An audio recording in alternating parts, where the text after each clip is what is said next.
Hello YouTube. The command line can be a very scary place when you first encounter it.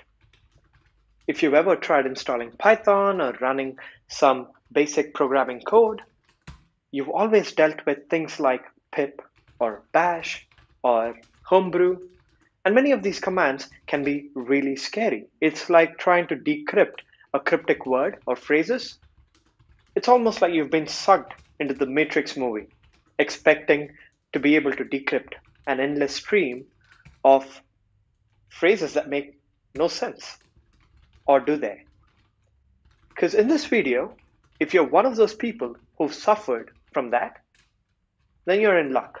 We'd be going over an absolute beginner's guide to the terminal on macOS. If you're only interested in using a particular command, I've also left timestamps and chapters down below, so you could just go there and view the command that you want to brush up over.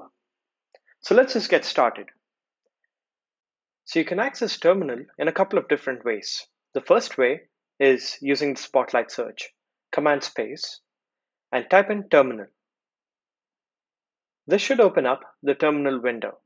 Another way you can access it is using the applications folder, scrolling down to the utilities folder, and then you should be able to find terminal. When you open up the terminal app for the first time, you probably will have a different view. In order to change it to the way it looks, you can just head over to the menu bar, click on Terminal, and then Preferences, which can be accessed using Command, and then you can just get into the Profiles tab. Under the Profiles tab, you can change the appearance based on your liking. I have mine set to the Homebrew theme. This gives a little bit of that Matrix movie sort of vibe or the geeky programmer's look. I prefer that. You can also change the font size or play around with the fonts that you prefer, and essentially just customize it based on your liking. Now that we've talked about how to customize your terminal window and the look of it, let's discuss what this line or message indicates.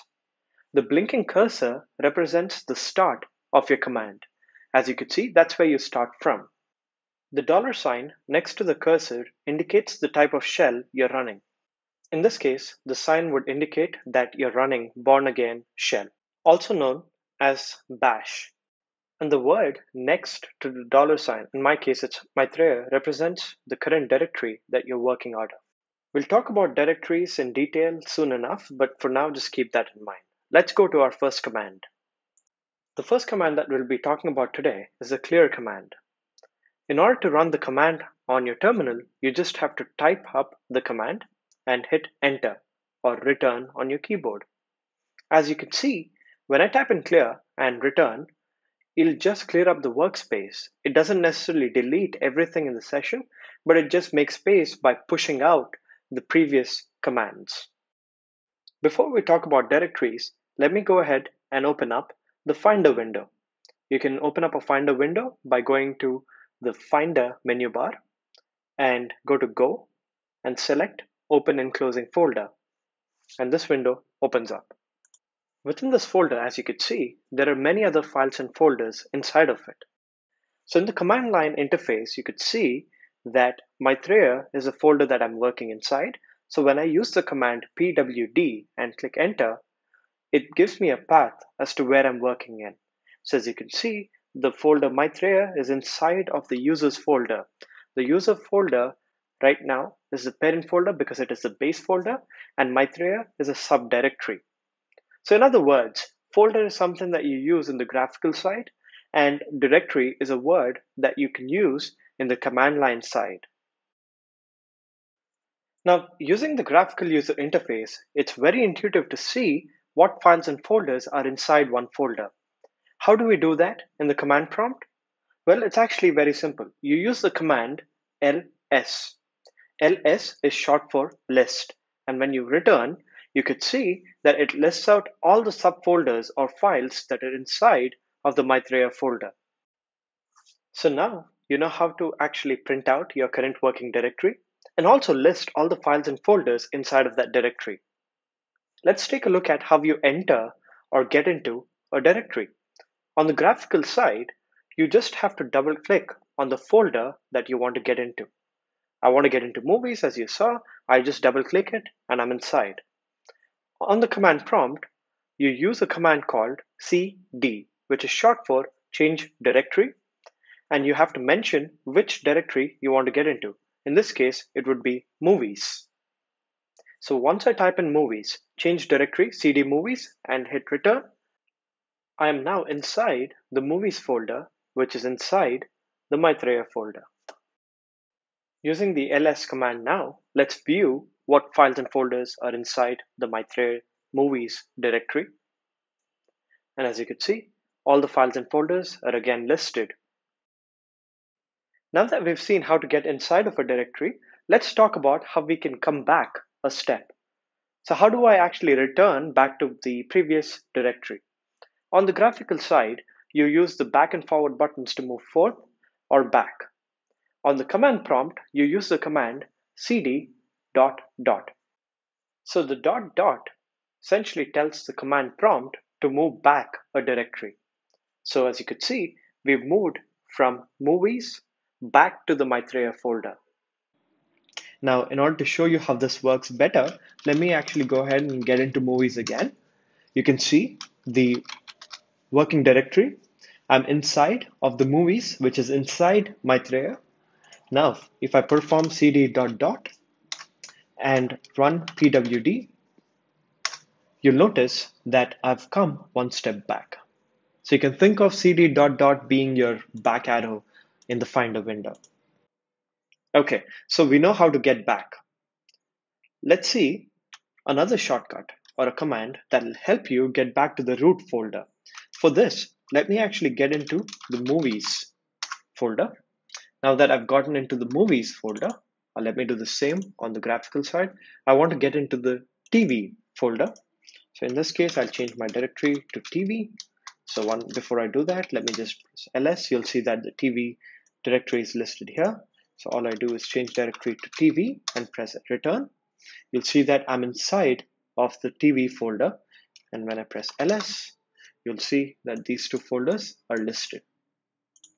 Now, what if I want to go back to the root folder? In this case, the root folder is this folder or directory right here, the Maitreya folder. Let me just open this up so you can clearly see. I want to get back into this directory.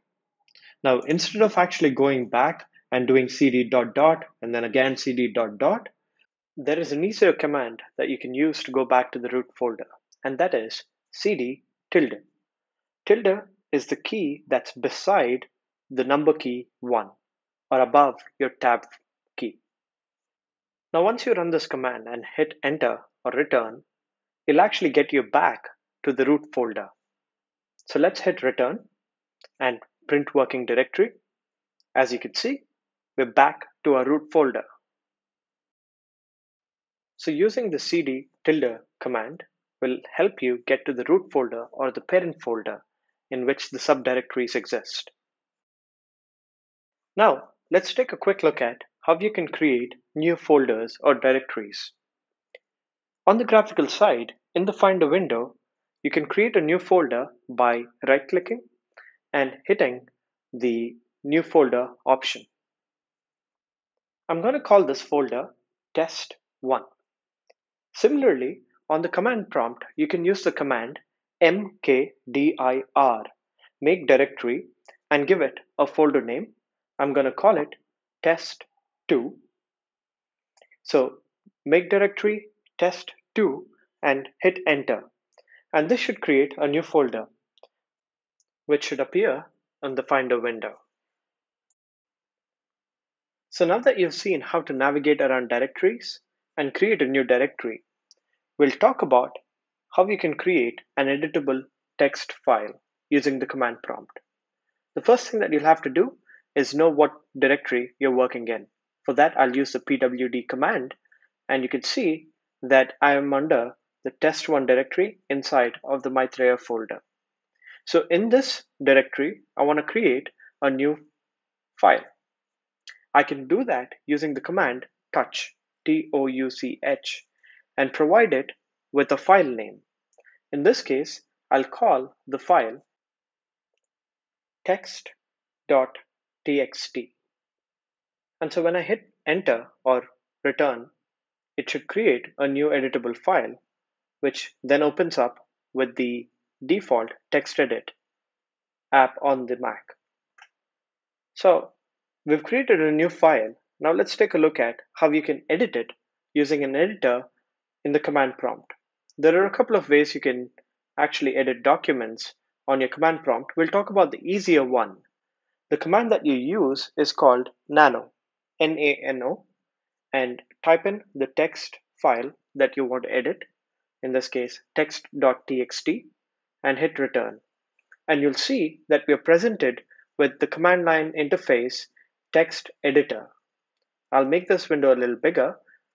This editor is actually very similar to the text edit app.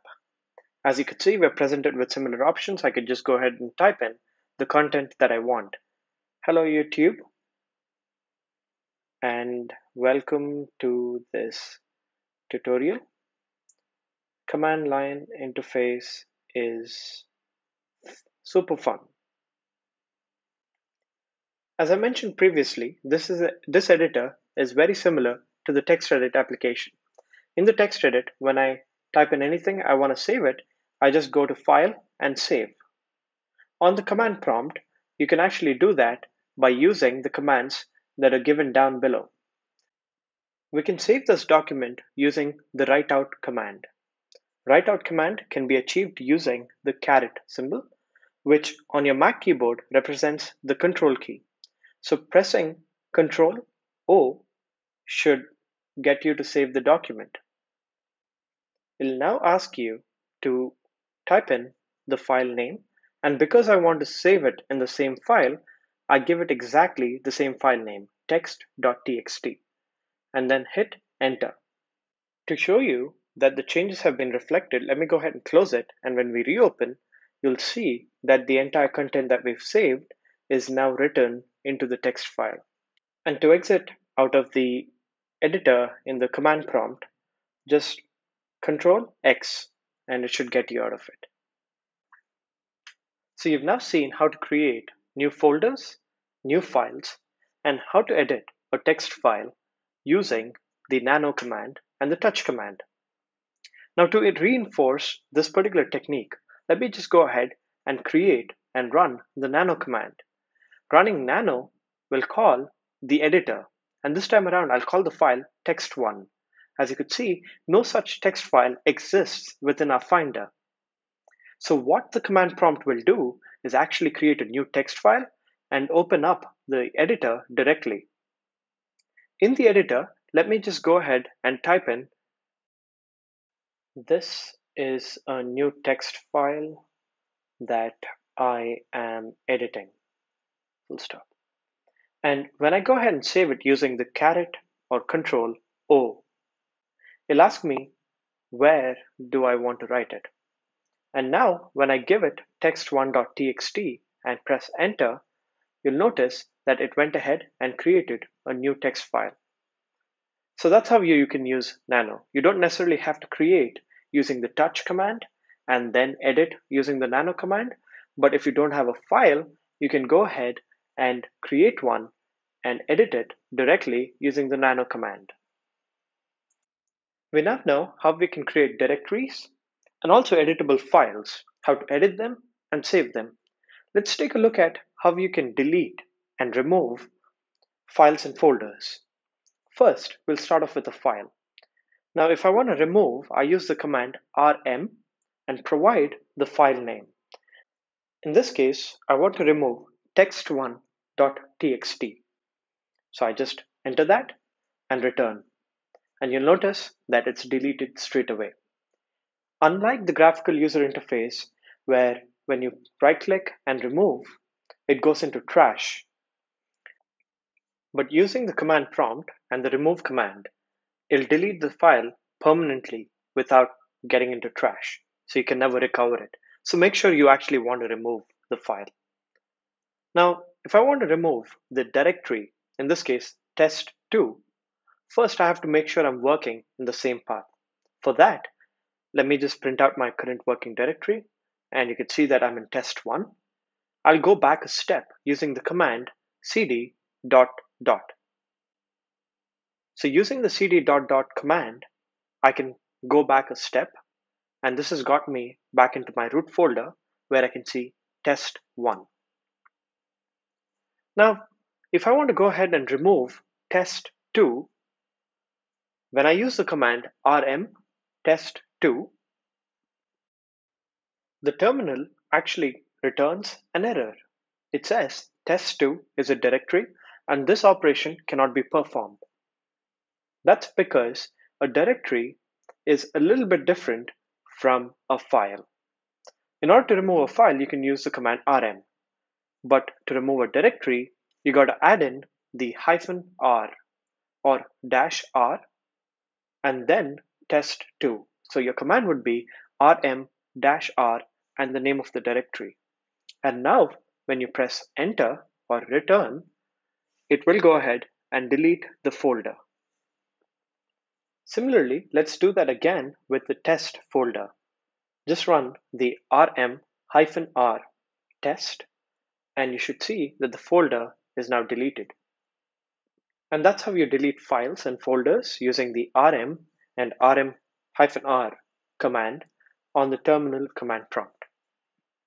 So I hope this video has given you an appreciation and understanding of how terminal and command line works. With that being said, let the command line flow through you. And just go ahead, practice and flaunt your skills to all the non-programmers out there and adopt the command line interface. If you like this video, please give it a like, share, and subscribe to the channel. And if you don't, leave a comment down below and feel free to hit the dislike button too. I'll see you in the next video. Until then, take care, stay safe, peace.